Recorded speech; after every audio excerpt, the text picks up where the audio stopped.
Mabuhay Pilipinas! Maligayang pagbabalik dito sa aking channel, pero kung bago ka lang, pasuyo ng like and subscribe. Salamat agad. Ngayong hapon ng Miyerkules, July 24, 2024, mga kababayan, patuloy po tayong nangangamba dahil po dito sa epekto nitong Typhoon Karina na siyang nagdadala po ng malakas na pagbuhos ng ulan na nagdudulot po ng pagbaha sa maraming lugar po dito sa ating bansa.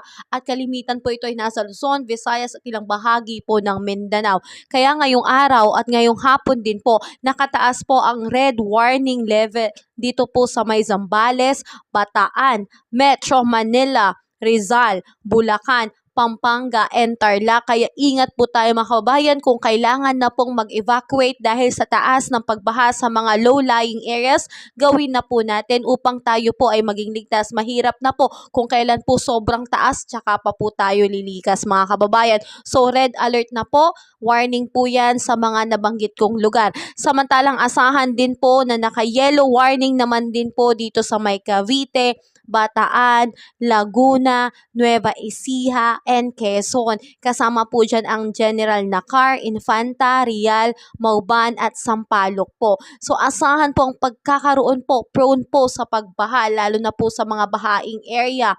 So mga kababayan, ingat po tayo dyan.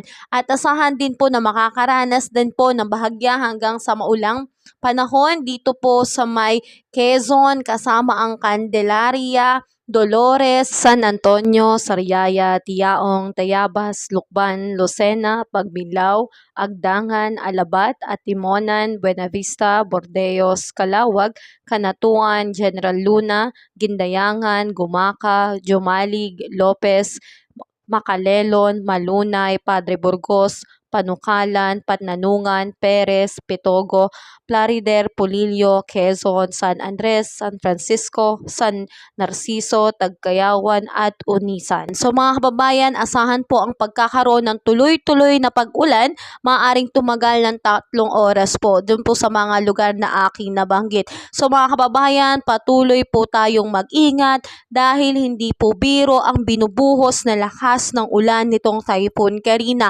Ang dami na pong mga lugar ang siyang binabaha, mga sasakyan na nalulubog at mga tao po na nasa lansangan na na-stranded po dahil sa taas ng pagbaha. So mga kababayan, ingat po tayo, palagi po tayo maging alerto dito po sa binabantayan nating Typhoon Karina. At ito pong nararanasan natin na matinding buhos ng ulan ay hindi lamang po epekto nitong Typhoon Karina, kundi ito po ay epekto ng lumalakas na hanging habagat na nagdadala po ng matinding pag-ulan, lalo na po ngayon sa hapon, ngayong darating na hapon at ngayong gabi rin po. So mga kababayan, patuloy po tayong mag-antabay at mag-ingat po tayo palagi. Subaybayan niyo po ang mga susunod ko pang weather update. Kabayan, kung nakatulong sa iyo ang video na to, huwag mo namang kalimutang mag-like and subscribe at pasuyo na rin po, pahit na rin po ng notification bell para updated ka sa mga susunod ko pang weather update. Muli, maraming salamat, ingat, God bless po, kabayan.